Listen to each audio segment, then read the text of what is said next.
10 సంవత్సరాలు 10 సంఘటనల మీ దృష్టి తీసుకొస్తున్నా.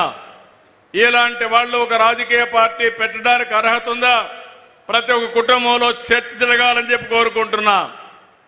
వివేక హత్య, వివేకానంద రెడ్డి ఆ రాజకీయ పార్టీ నాయకుడికి సొంత చిన్నాన్న, తెల్లవారితో చనిపోయాడు.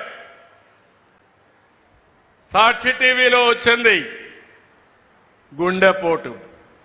నేను కూడా నమ్మా. నేను అడుగుతున్నా, నెక్స్ట్ డే చూస్తే నా చేతిలోనే కత్తి పెట్టి నేనే చంపానని చూపించారు, నమ్మించారు. నమ్మిన వాళ్ళు ఓటేశారు. ఆ తర్వాత ఏం జరిగిందో మనమే చూస్తున్నాం. అంటే ఒక తప్పుడు పని చేసి తప్పుడు ప్రచారం చేసి రాజకీయ లబ్ధి పొందిన వాళ్ళు రాజకీయాలకు అర్హులా అని చెప్పి ఆలోచించండి. ఇది నెంబర్ 1. నెంబర్ 2, విశాఖపట్నంలో కోడికత్తి డ్రామా జ్ఞాపకం ఉందని మిమ్మల్ని అడుగుతున్నా. కోడికత్తి డ్రామా ఆడి ఆ కోడికత్తి మీ జిల్లా వాడి పొడిచిన వ్యక్తి కూడా ఆ కోడికత్తి డ్రామా ఆడి నేనేదో అతనితో మాట్లాడి నేను చేయించానని చెప్పి మాట్లాడే పరిస్థితికి వచ్చారు. అదొక మిస్టరీగా, అదొక డ్రామాగా తయారైపోయింది.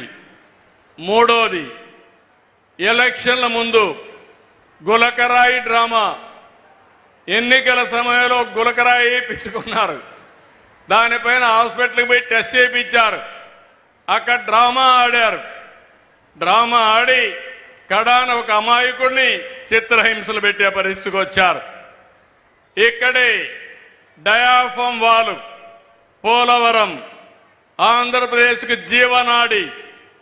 వీళ్ళొచ్చి కాంట్రాక్ట్ను మార్చి ఇంజనీర్లు మార్చి గోదావరిలో ఒకసారి 20 లక్షలు, 30 లక్షలు, 40 లక్షలు క్యూసెక్స్ ఆఫ్ వాటర్ వస్తుంది, ఉధృతంగా వస్తుంది.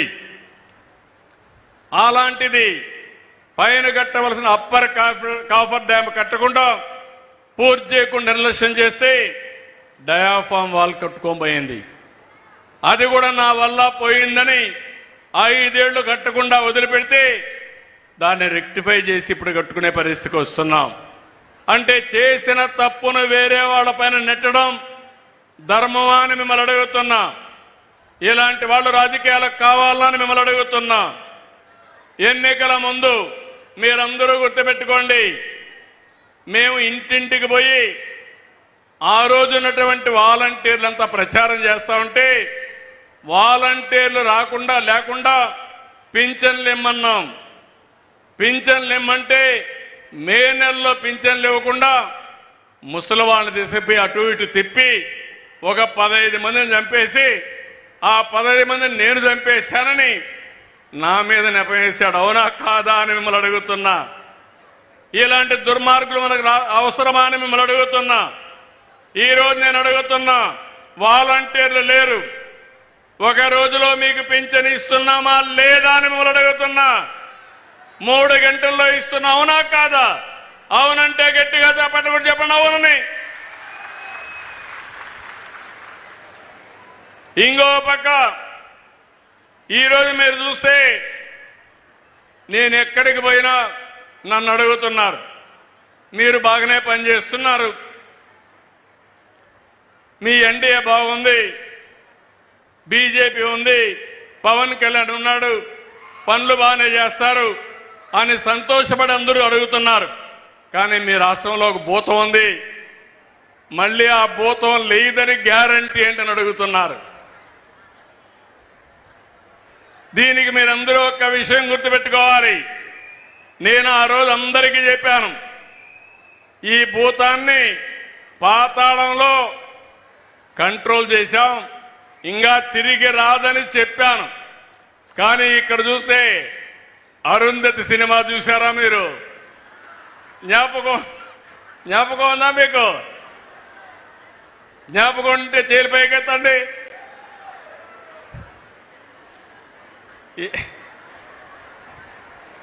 ఓకే, ఏంటి డైలాగు? నిన్ను వదల మీరే చెప్తే బాగుంటుంది.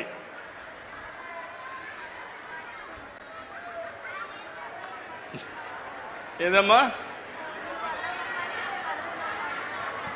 నువ్వే చెప్పమ్మా. నిన్ను వదల బొమ్మాలి, నిన్ను వదల బొమ్మాలి, మళ్ళా వస్తాను బొమ్మాలి. మీరు విన్నారా ఏమ్మా?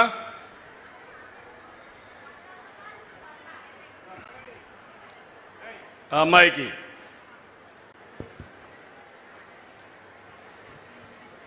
వదలా బొమ్మాలి, నిన్ను వదలా.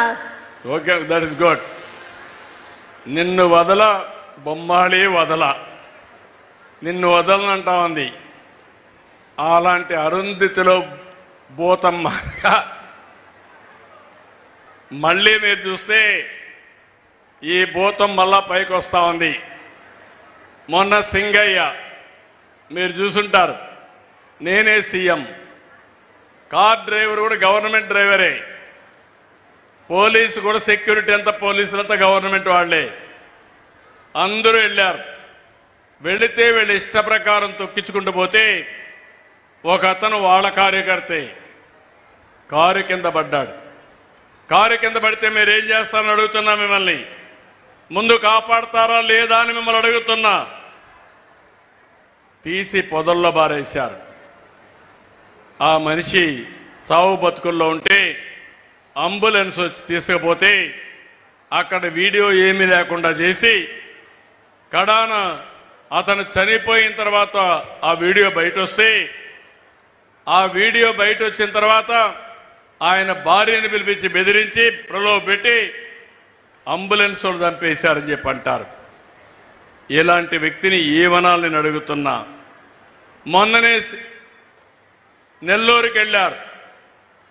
నెల్లూరుకి వెళ్ళి అక్కడ మనుషులు రాకపోతే బంగారుపాడంలో వచ్చిన మనుషుల యొక్క ఫోటో పెట్టి మార్ఫింగ్ పెట్టి ఆ ఫోటో ఇచ్చి ప్రచారం చేసుకునే పరిస్థితికి వచ్చారు. నిన్న అమరావతి మునిగిపోయిందని ప్రచారం.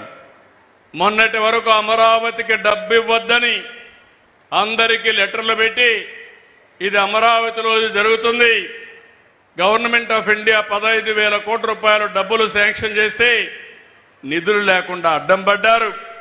నిన్న మళ్లీ మునిగిపోతుందని ఫేక్ ప్రచారం చేసే పరిస్థితి వచ్చింది. నేను ఒకటే చెప్తున్నా, అమరావతి మునగలేదు, మునిగిపోయింది మీ పార్టీ.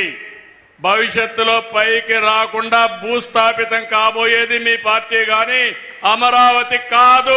అమరావతి ప్రపంచంలోని ఒక బ్రహ్మాండమైన నగరంగా తయారవుతుంది, తయారు చేస్తాం. ఒకప్పుడు హైదరాబాద్ నేనే కట్టాను, చేశాను, డెవలప్మెంట్ చేశాను. ఈరోజు most livable city, highest per capita ఇన్కమ్కు చిరునామా హైదరాబాద్. తెలుగు వారికి ఒక రాష్ట్రం ఉండడం గర్వకారణం. మళ్లీ హామీ ఇస్తున్నా, ఆ రోజు ఒక రాష్ట్రం, ఈ రోజు విశాఖపట్నం, అమరావతి, తిరుపతి 3 బ్రహ్మాండమైన సిటీలుగా తయారు చేసే బాధ్యత మనకు ఉంది. ఆ శక్తి సామర్థ్యంతో ముందుకు పోతాం.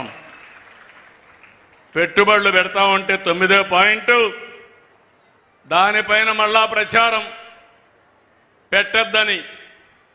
నేను మొన్న సింగపూర్కు పోయాను.